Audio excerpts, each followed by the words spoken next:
শেখ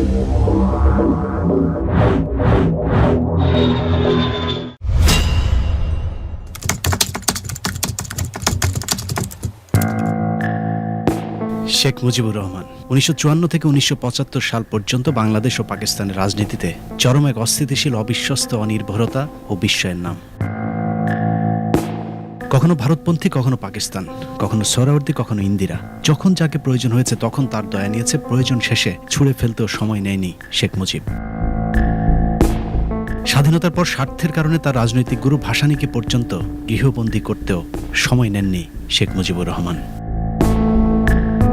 নীতিহীন এমন বৈশিষ্ট্যের পরেও শেখ মুজিবের এত জনপ্রিয়তা ও উত্থানের পেছনে তার কিছু বিশেষ গুণ কাজ করেছে। এসব বৈশিষ্ট্যের মধ্যে সাহসের কথা সবার আগে আসবে। সুবিশাল শারীরিক গঠন আর সাহসিকতায় শেখ মুজিবকে সুযোগ করে দিয়েছিল সোহরাওয়ার্দী নিরাপত্তা দেখভালের। সোহরাওয়ার্দী নিরাপত্তা দেখভালের পাশাপাশি তার কাছে রাজনীতি শিখেছেন বঙ্গবন্ধু শেখ মুজিবুর রহমান। এরপর তার যে গুণের কথা বলতে হয় তা হলো তার আকর্ষণীয় জ্বালাময়ী ভাষণ, যা মানুষকে চরমভাবে আন্দোলিত করত। তবে রক্ত গরম করা ভাষণের সাথে তার কথার কোনো মিল ছিল না, যার প্রমাণ বিভিন্ন ঐতিহাসিক ব্যক্তিদের কথায় উঠে এসেছে। শহীদ তাজউদ্দিনের মেয়ে শারমিন আহমেদের লেখা তাজউদ্দিন আহমেদ নেতা ও পিতা বইয়ের ১৪৮ নম্বর পাতায় লেফটেন্যান্ট জেনারেল অরোরার একটি সাক্ষাৎকার ছাপা হয়েছে, যেখানে শেখ মুজিব সম্পর্কে অরোরা বলেন, আমি যখন শেখ মুজিবের আরও কাছে ঘনিষ্ঠভাবে মেলামেশার সুযোগ পেলাম, তখন আমি উপলব্ধি করলাম যে তিনি প্রশাসনিক বিষয়ে যতটা না দক্ষ, জনগণকে উদ্বুদ্ধ করতে, তাদেরকে খেপিয়ে তুলতে তিনি তার চেয়েও অনেক বেশি দক্ষ ছিলেন। তিনি কথা বলে লোকজনকে নাচাতে পারতেন। চতুর্থ সংশোধনীর কারণ মুজিবের রাজনীতি এবং তার দ্বিতীয় বিপ্লব বইয়ের ১৬৪ নম্বর পাতায় শেখ মুজিব সম্পর্কে বলা হয়েছে, মুজিব ক্ষমতা লাভ করে নেতৃত্বের গুরুত্বপূর্ণ গুণ সহনশীলতা এবং ত্যাগ ভুলে গিয়েছিলেন। তিনি তার থেকে জ্ঞানী ও অভিজ্ঞদের সহ্য করতে পারতেন না। সেজন্যই তাজউদ্দিন আহমেদ এবং আতাউর রহমানের প্রতি তার ছিল ঈর্ষণীয় দৃষ্টি। সংবিধান, সাংবিধানিক আইন ও রাজনীতি বাংলাদেশ প্রসঙ্গ বইয়ের ১৬৫ নম্বর পাতায় বলা হয়েছে, কিন্তু দুর্ভাগ্যজনক যে বাংলাদেশের প্রতিষ্ঠাতা নেতা শেখ মুজিব দেশকে গণতন্ত্রের প্রাতিষ্ঠানিকীকরণের দিকে না নিয়ে ব্যক্তিগত ক্ষমতা লোভের দিকেই প্রভাবিত করলেন। বস্তুত শেখ মুজিব দূরদর্শী নেতা ছিলেন না। তার মাঝে ছিল বাগ্মিতার গুণ, নিজেকে জাহির করার গুণ, নিজের প্রতি ইগো তৈরির গুণ, কিন্তু সুশাসনের গুণ ছিল না। কেউ তাকে বঙ্গবন্ধু বা জাতির পিতা বললে খুব খুশি হতেন, কিন্তু এগুলোর সমালোচনা শোনার গুণ তার মাঝে ছিল না। বড় বড় বক্তৃতা ও প্রতিশ্রুতি দানের ক্ষমতা ছিল তার, কিন্তু সম্মতির ভিত্তিতে কোনো কাজ করার গুণ ছিল না।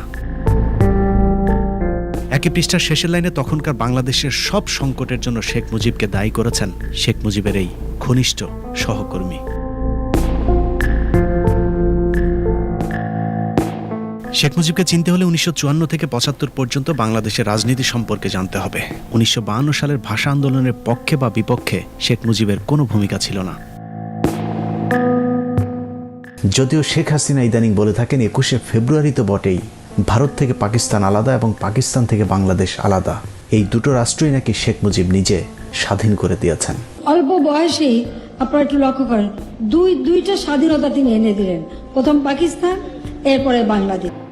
১৯৫৪ সালে সোহরাওয়ার্দীর দয়ায় নির্বাচনে অংশ নেওয়ার সুযোগ পান শেখ মুজিবুর রহমান, কিন্তু নির্বাচনে জিতেই সোহরাওয়ার্দীর সাথে বিশ্বাসঘাতকতা করেন। মুজিবের রাজনৈতিক সহকর্মী আবুল মনসুর আহমেদ তার আমার দেখা রাজনীতির ৫০ বছর বইতে লিখেছেন, ১৯৫৫ সালে পূর্ব পাকিস্তানের স্বপ্নের জোট যুক্তফ্রন্ট ভাঙার পেছনে শেখ মুজিব দায়ী। ১৯৫৪ সালে যুক্তফ্রন্টের ঐতিহাসিক বিজয়কে নষ্ট করিয়া দেওয়ার জন্য অনেকেই দায়ী ছিলেন। কতগুলো নীতিগত বিরোধও দায়ী ছিল, কিন্তু সবার চেয়ে বেশি ও আশু দায়ী ছিল শেখ মুজিবের একগুঁয়েমি।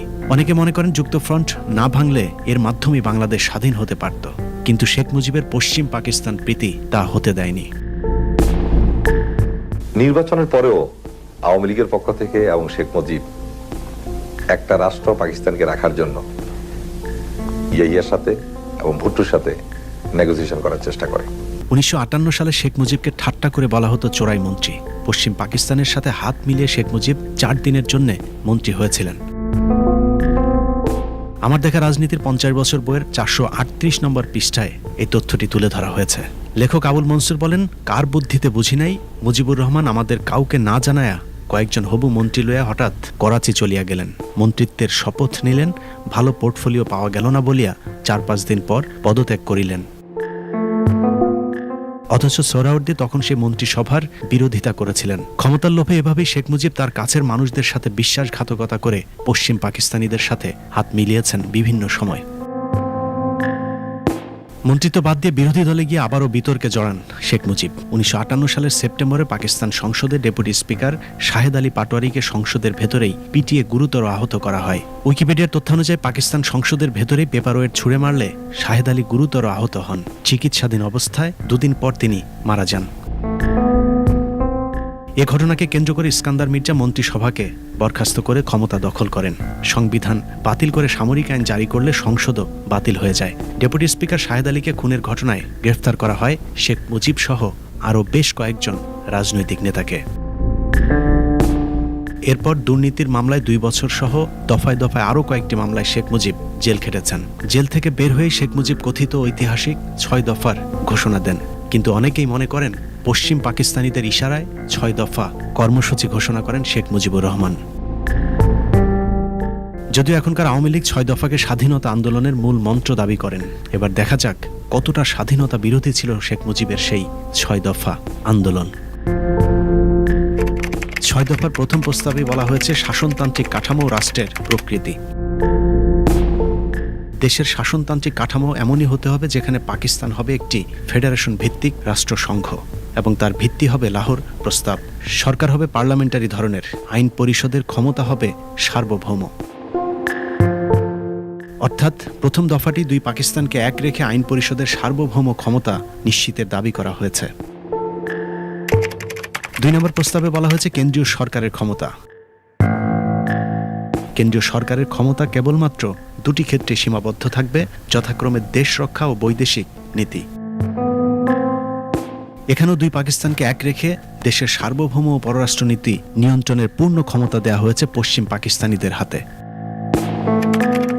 প্রস্তাবে 3 নম্বরে বলা হয়েছে মুদ্রা ও অর্থ সম্বন্ধীয় ক্ষমতা। মুদ্রার ব্যাপারে 2টি প্রস্তাব করেছিলেন শেখ মুজিব। সমগ্র দেশের জন্য 2টি পৃথক অথচ অবাধে বিনিময়যোগ্য মুদ্রা চালু থাকবে, অথবা বর্তমান নিয়মে সমগ্র দেশের জন্য কেবলমাত্র একটি মুদ্রাই চালু থাকতে পারে। অর্থাৎ মুদ্রার ক্ষেত্রেও 2 পাকিস্তানকে এক রেখেই 6 দফা করা হয়েছিল। প্রস্তাবে 4 নম্বরে রাজস্ব, কর ও শুল্ক সম্বন্ধীয় ক্ষমতা। ফেডারেশনের অঙ্গরাজ্যগুলোর কর ও শুল্ক ধার্যের ব্যাপারে সার্বভৌম ক্ষমতা থাকবে। কেন্দ্রীয় সরকারের কোনরূপ কর ধার্যের ক্ষমতা থাকবে না, তবে প্রয়োজনীয় ব্যয় নির্বাহের জন্য অঙ্গরাষ্ট্রীয় রাজস্বের একটি অংশ কেন্দ্রীয় সরকার প্রাপ্ত হবে। এরপর 5 ও 6 নম্বর, কোথাও পাকিস্তানকে আলাদা করে পূর্ব পাকিস্তানকে স্বাধীন করার কোনো ইঙ্গিত মাত্র দেয়া হয়নি শেখ মুজিবের 6 দফায়। এত সব রফা দফা না বুঝলেও চলবে। শেখ মুজিবের 6 দফার মূল উদ্দেশ্য কি ছিল সেটা বোঝার জন্য তার একটি লিখিত বক্তব্য পড়লেই যথেষ্ট। বাংলাদেশের স্বাধীনতা যুদ্ধ দলিলপত্র 2য় খণ্ডে মুজিবের একটি লিখিত বক্তব্য তুলে ধরা হয়েছে, যেখানে মুজিব বলেন, আমার প্রিয় ভাই ও বোনেরা, আপনারা দেখিতেছেন যে আমার 6 দফা দাবিতে একটিও অন্যায়, অসঙ্গত, পশ্চিম পাকিস্তান বিরোধী বা পাকিস্তান ধ্বংসকারী কোনো প্রস্তাব করি নাই। বরঞ্চ আমি যুক্তি তর্ক সহকারে দেখাইলাম আমাদের সুপারিশ গ্রহণ করিলে পাকিস্তান আরও বেশি শক্তিশালী হইবে। মুজিবের এই বক্তব্যের পর 6 দফা যে স্বাধীনতার দাবিতে আন্দোলন নয়, এ বিষয়টি পরিষ্কার হয়ে যায়। যে কারণেই পূর্ব পাকিস্তানের অন্য স্বাধীনতার দাবিতে আন্দোলন করা নেতারা শেখ মুজিবের উপর প্রচণ্ড ক্ষিপ্ত হয়েছিলেন। 1970-এ পূর্ব পাকিস্তানের অন্য রাজনৈতিক নেতারা স্বাধীনতার দাবিতে আন্দোলন করতে চাইলেও শেখ মুজিব পাকিস্তানিদের পাতানো নির্বাচনে অংশ নেন। 70-এর সেই নির্বাচনে আওয়ামী লীগের পোস্টারগুলোতে সবার উপরে লেখা ছিল পাকিস্তান জিন্দাবাদ। মুজিবের এমন পাকিস্তান প্রীতির কারণে মাওলানা ভাসানী সবচেয়ে বেশি ক্ষিপ্ত হয়েছিলেন। বাংলাদেশের স্বাধীনতা যুদ্ধ দলিলপত্র 2য় খণ্ডের 721 পৃষ্ঠায় বলা হয়েছে, মাওলানা ভাসানী শেখ মুজিবুর রহমানকে পাকিস্তানের প্রধানমন্ত্রী হওয়ার চেয়ে বাংলার সংগ্রামী বীর হবার পরামর্শ দিয়েছেন। একই দলিলে শেখ মুজিবের প্রতি আহ্বান নামে একটি অধ্যায়ে বলা হয়েছে, পূর্ব পাকিস্তানের স্বাধীনতা সংগ্রামে অংশগ্রহণ করার জন্য আওয়ামী লীগ প্রধান শেখ মুজিবের প্রতি আহ্বান। ভাসানী শেখ মুজিবকে বলেন, মুজিব, তুমি স্বাধীন পূর্ব পাকিস্তানের সংগ্রামে যোগ দাও। যদি আমেরিকা ও ইয়াহিয়ার স্বার্থে কাজ করো তাহলে আওয়ামী লীগের ধ্বংস অনিবার্য। এসবই প্রমাণ করে শেখ মুজিব স্বাধীনতার পক্ষের আন্দোলনে যোগ দেননি। 1971 সালে 7 মার্চের আগ পর্যন্ত শেখ মুজিব বাংলাদেশের স্বাধীনতার কোনো দাবি তোলেননি। তবে 7 মার্চের ভাষণের পর কিছুটা সন্দেহ তৈরি হয়েছিল শেখ মুজিব আসলে কি চান সেটা নিয়ে। 7 মার্চের ভাষণ, শেখ মুজিব, মুক্তিযুদ্ধ, এ সবই যেন একই সুতোয় গাঁথা। বঙ্গবন্ধুর সেই ভাষণ শুনলে এখনো শরীরের লোম দাঁড়িয়ে যায়। কিন্তু শেখ মুজিবের কৌশলী সেই ভাষণ কি আসলেই স্বাধীনতার ঘোষণা নাকি অন্য কিছু, সেটা বিশ্লেষণ করলেই বোঝা যাবে। জনগণের প্রতিনিধির কাছে ক্ষমতা হস্তান্তর করতে হবে। শেখ মুজিবের সেই ভাষণের মূল দাবি ছিল জনগণের প্রতিনিধিদের হাতে ক্ষমতা হস্তান্তর করা, অর্থাৎ প্রধানমন্ত্রী হতে চান শেখ মুজিব। তবে দাবি যাই হোক, 7 মার্চের কিছু বক্তব্য মুক্তিযোদ্ধাদেরকে শক্তি জুগিয়েছে এবং কিছু বাক্য শুনলে মনে হবে এটাই মনে হয় স্বাধীনতার ঘোষণা। রক্ত যখন দিয়েছি, রক্ত আরো দেব, এদেশের মানুষকে মুক্ত করে ছাড়বো ইনশাআল্লাহ। শেখ মুজিবের সেই স্বাধীনতা যে সার্বভৌমত্বের স্বাধীনতা না, সেটা শেখ মুজিব নিজেই স্বীকার করেছিলেন। You mean independent? That I don't mean. You mean independent? That I don't mean. I want to live like a free citizen of a free country. You mean independent? That I don't mean. Sheikh Hasina সহ আওয়ামী লীগের নেতারা তারপরও 7 মার্চের সেই ভাষণকে স্বাধীনতার ঘোষণা বলে চালিয়ে দেওয়ার চেষ্টা করছে। অথচ শেখ হাসিনা মাত্র কয়েক বছর আগেও স্বীকার করতেন সেই সময়ের কিছু ছাত্রনেতার চাপাচাপির পরেও কৌশলগত কারণে শেখ মুজিব 7 মার্চ স্বাধীনতার ঘোষণা দেননি। আমাদের কয়েকজন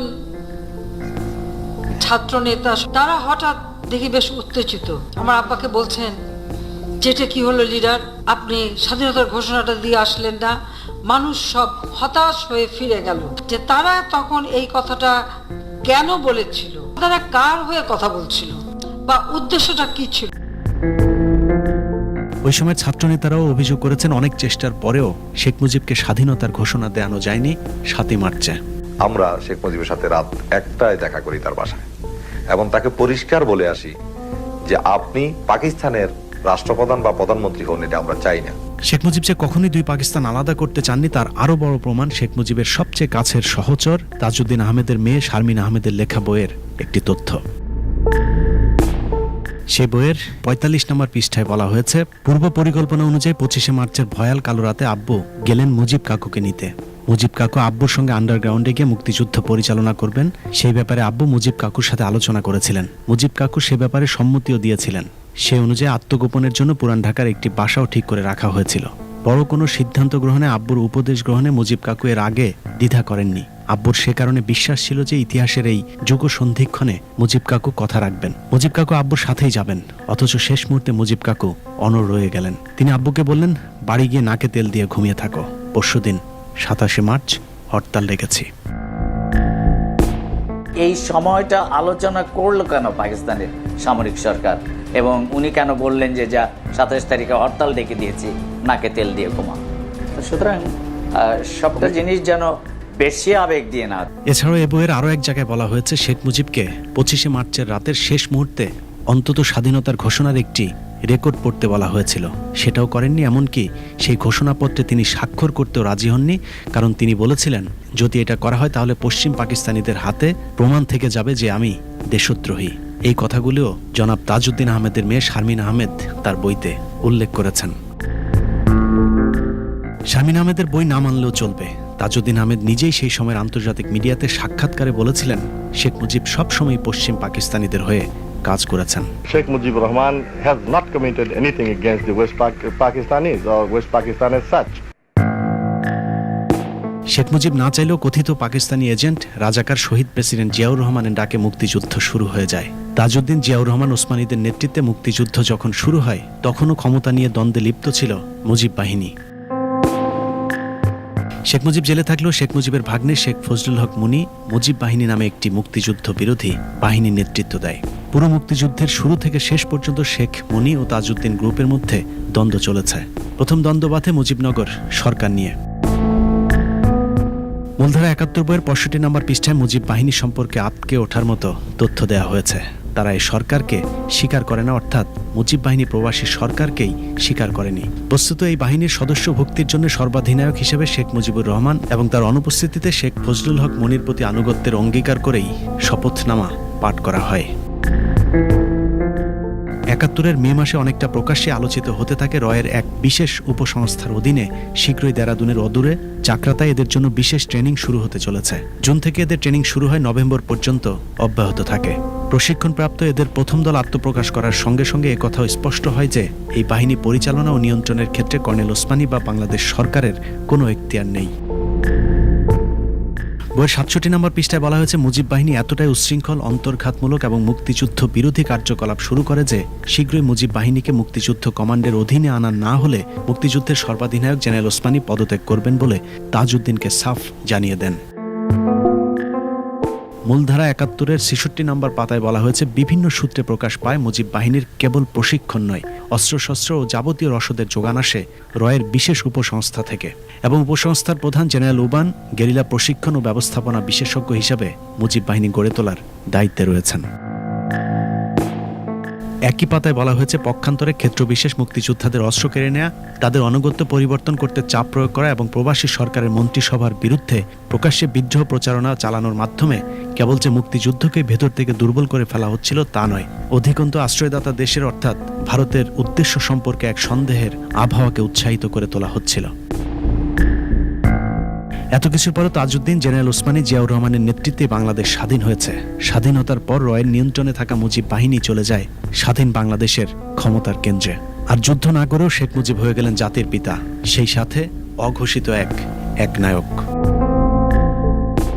শেখ মুজিবের চক্করে শেখ মুজিব আগাগোড়া একজন মুক্তিযুদ্ধ বিরোধী হয়ে গিয়েছিলেন। মুক্তিযুদ্ধের কতটা কট্টর বিরোধী হয়েছিলেন সেটা বোঝা যায় সংসদে প্রথম মুক্তিযুদ্ধে নিহতদের স্মরণে একটি শোক প্রস্তাব উত্থাপনের মাধ্যমে। সেই শোক প্রস্তাবটি কত বড় প্রতারণা তা দেখলেই বোঝা যায়। যেহেতু মুক্তিযুদ্ধে শেখ মুজিব কিংবা তার মুজিব বাহিনীর কোনো কৃতিত্ব ছিল না, সে কারণে প্রস্তাবে মুক্তিযুদ্ধে অংশ নেওয়া গুরুত্বপূর্ণ ব্যক্তি, বীরশ্রেষ্ঠ কিংবা যুদ্ধে নেতৃত্ব দেওয়া ইস্ট বেঙ্গল রেজিমেন্টের গুরুত্বপূর্ণ ইউনিটের মুক্তিযোদ্ধাদের নাম এড়িয়ে যাওয়া হয়। বিপরীতে শুধুমাত্র নিজের পছন্দের কিছু মানুষের নাম স্মরণ করে শোক প্রস্তাব উত্থাপন করেন শেখ মুজিব। প্রস্তাবটি উত্থাপন করার সাথে সাথে প্রচণ্ড হট্টগোল শুরু হয় সংসদে। বাংলাদেশ গণপরিষদ বিতর্ক বইয়ের প্রথম খণ্ডের 29 নম্বর পৃষ্ঠায় উল্লেখ করা হয়েছে, জনৈক একজন সংসদ সদস্য মুজিবকে বলেন শোক প্রস্তাবে মুক্তি বাহিনীর কথা উল্লেখ করা হোক। জনৈক সেই সংসদ সদস্যকে শেখ মুজিব চালাকি করে বলেন, আপনারা শান্ত হন, সবার নামই প্রস্তাবে আসবে, কিন্তু মৃত্যুর আগ পর্যন্ত আর কখনই সেই প্রস্তাব সংস্কার করা হয়নি।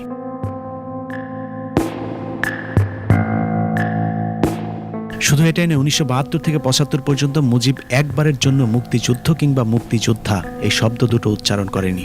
এমনকি মুক্তিযুদ্ধে নেতৃত্ব দেওয়া তাজউদ্দিন, জেনারেল ওসমানী সহ যুদ্ধে যারা নেতৃত্ব দিয়েছেন সবাইকে তার মন্ত্রিসভা থেকে ধীরে ধীরে বাদ দিয়ে দেন। সারা জীবন বাঙালির জন্য আন্দোলন করে আসা মাওলানা ভাসানীকে মুক্তিযুদ্ধের পুরো সময়টাতে অনেকটা বন্দী করে রাখে ভারত।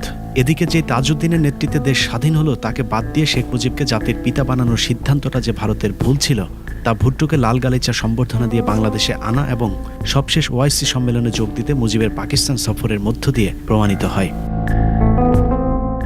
ভারত বুঝতে পারে শেখ মুজিব আগাগোড়ায় একজন পাকিস্তান প্রেমী মানুষ, যে কারণে 15 আগস্টের পর বীর মুক্তিযোদ্ধা খন্দকার মোস্তাকের সাথে ভারতীয় হাইকমিশনার সমর সেন তড়িঘড়ি করে সাক্ষাৎ করে সেদিনই ভারতের স্বীকৃতির কথা মোস্তাক সরকারকে জানিয়ে দেন। শেখ মুজিব যে পাকিস্তানপন্থী ছিলেন সেই তথ্য পাকিস্তানের তৎকালীন এয়ার মার্শাল জাফর চৌধুরীর লেখা একটি বইতেও প্রমাণ মিলেছে। তিনি তার মোজাইক অফ মেমোরি বইতে লিখেছেন, যুদ্ধের পুরো 9 মাস সময় মুজিব জেলে ছিলেন বলা হলো শেখ মুজিব এবং ডক্টর কামাল আসলে একজন মেজরের বাসায় ছিলেন। সেখানেই তাদেরকে বাংলাদেশ যদি স্বাধীন হয়েই যায় তাহলে পরবর্তী করণীয় ঠিক করে দেয়া হতো। বইয়ের 75 পৃষ্ঠায় ভয়ঙ্কর একটি তথ্য দেওয়া হয়েছে, যেখানে বলা হয়েছে মুক্তিযুদ্ধ শেষ হবার পর শেখ মুজিব ডক্টর কামালকে নিয়ে লন্ডনে যাবার পথে বইয়ের লেখক এয়ার মার্শাল জাফর চৌধুরীকে জনৈক আজিজ আহমেদ বলেছিলেন স্টেট ব্যাংকের গভর্নর গোলাম ইসহাক খান একটা বড় অঙ্কের মার্কিন ডলারের ব্যাগ শেখ মুজিবকে দিবেন। এই তথ্য কতটা সত্য তা বোঝা যায় যুদ্ধের পুরো সময়টাতে শেখ মুজিবের পরিবারকে পাকিস্তানি আর্মির সব ধরনের সেবা দেওয়ার মধ্য দিয়ে। যুদ্ধের সময় জন্ম হয়েছিল সজীব ওয়াজেদ জয়ের। সেই সময় পাকিস্তানি সেনাবাহিনীর গাড়িতে করে তাদেরকে হাসপাতালে নিয়ে আনার কাজও করা হতো। তোর ছেলে হয়েছে নাম কি? তার বললাম নাম জয়। इसका मतलब क्या है? তা বললাম জয় মানে জয়, জয় মানে ভিক্টরি, জয় মানে আনন্দ, জয় মানে ভিক্টরি। যখন বলছি জয় মানে ভিক্টরি তখন ওর খুব মেজাজ খারাপ হয়ে গেল। ও ঘুরে যখন চলে যাওয়ার সময় বলতেছে और एक नमरूद पैदा हुआ।